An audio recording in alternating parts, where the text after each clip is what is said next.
সুপ্রভাত। আজ 15ই ফেব্রুয়ারি। ভারতীয় উপমহাদেশের বিখ্যাত গীতিকার, সুরকার, সঙ্গীত পরিচালক এবং গায়ক অলোকেশ লাহিড়ী ওরফে বাপ্পি লাহিড়ীর প্রয়াণ দিবস। তিনি 1952 খ্রিস্টাব্দের 27শে নভেম্বর জলপাইগুড়িতে একটি সঙ্গীতজ্ঞ পরিবারে জন্মগ্রহণ করেন। তার বাবা অপরেশ লাহিড়ী এবং মা বাঁশুড়ী লাহিড়ী দুজনেই শাস্ত্রীয় সঙ্গীত শিল্পী ছিলেন। তাদের সান্নিধ্যে তিনি মাত্র 3 বছর বয়সে সঙ্গীত কলায় হাতেখড়ি ও প্রশিক্ষণ নেন এবং তবলা বাজাতে শুরু করেন। তারপর ওস্তাদ সমতা প্রসাদের কাছে তবলা ও সঙ্গীতের তালিম নিয়েছেন।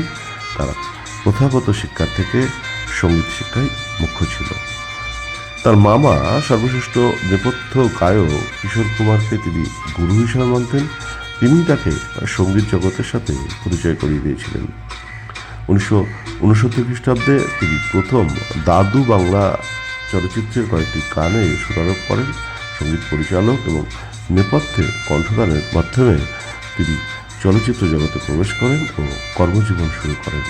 তিনি 19 বছর বয়সে কলকাতা থেকে মুম্বাই চলে যান এবং 1973 খ্রিস্টাব্দে প্রথম হিন্দি চলচ্চিত্র নানহা শিকারীর গানগুলির সুরারোপ করেন ও সঙ্গীত পরিচালনা করেন।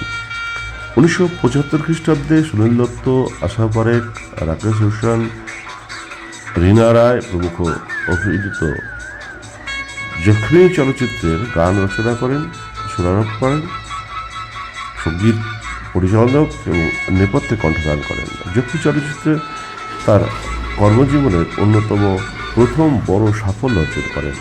তারপর 1976 খ্রিস্টাব্দে মুক্তিপ্রাপ্ত বিশাল আনন্দ ও সিমি গারওয়ালের অভিনীত চলতে চলতে ছায়াছবিতে তিনি সঙ্গীত পরিচালনা করেন এবং জানা কাহা হ্যায় গানটিতে তিনি সুলক্ষণা পণ্ডিতের সাথে নেপথ্যে কণ্ঠদান করেন।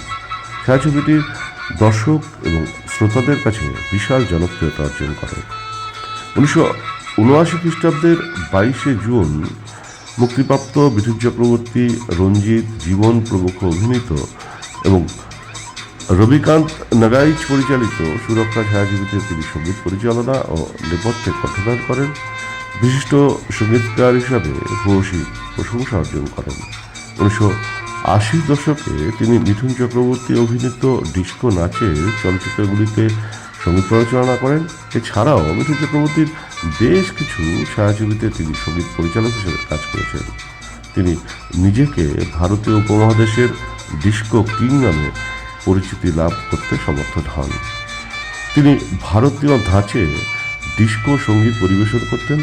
তার রচিত এবং সুরারোপিত গানগুলি কিশোর কুমার এবং আশা ভোসলে বিভিন্ন চলচ্চিত্রে নেপথ্যে কণ্ঠদান করেছেন। বিখ্যাত বলিউড প্লেব্যাক গায়ক বিজয় বেনেডিক্ট এবং বিখ্যাত ভারতীয় পপ গায়িকা ও অভিনেত্রী সারন প্রভাকরকে তিনি সঙ্গীত ও চলচ্চিত্র জগতের অভিষেক ঘটান। এছাড়াও তিনি সুপরিচিত ভারতীয় চলচ্চিত্র, পপ ও নেপথ্য গায়িকা আলিশা সিনহা এবং বহুমুখী প্রতিভাধর সঙ্গীতশিল্পী উষা উত্তমের সাথে অনেক চলচ্চিত্রে কাজ করেছেন।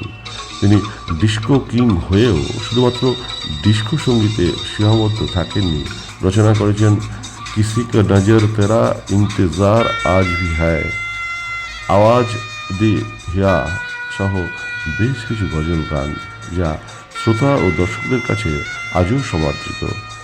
1984 খ্রিস্টাব্দে মুক্তিপ্রাপ্ত সারাবি চলচ্চিত্রের সঙ্গীত পরিচালক হিসাবে তিনি 1985 খ্রিস্টাব্দের সঙ্গীত পরিচালক পুরস্কার অর্জন করেন।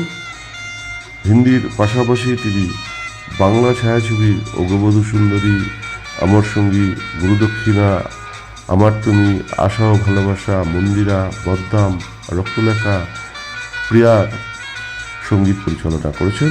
উপহার দিয়েছেন মঙ্গল দ্বীপ জেলে যায় মতো বহু কাজের গান। তিনি 1990 খ্রিস্টাব্দে ভারতীয় চলচ্চিত্র থেকে দূরে চলে যান। 2022 খ্রিস্টাব্দের আজকের দিনে মুম্বাইয়ের একটি হাসপাতালে অবস্ট্রাকটিভ স্লিপ অ্যাপনিয়ার কারণে শেষ নিঃশ্বাস ত্যাগ করেন। প্রয়াণ দিবসে কিংবদন্তি সঙ্গীতশিল্পী, সুরকার বাপ্পি লাহিড়ীকে জানাই বিনম্র শ্রদ্ধা এবং আজকের দিনটি যে সকল উজ্জ্বল তারকা স্মরণীয় করে রেখেছেন তাদেরও জানাই সশ্রদ্ধ প্রণাম। আমার প্রতিদিনের শ্রোতা বন্ধুদের জানাই আন্তরিক ধন্যবাদ। নমস্কার।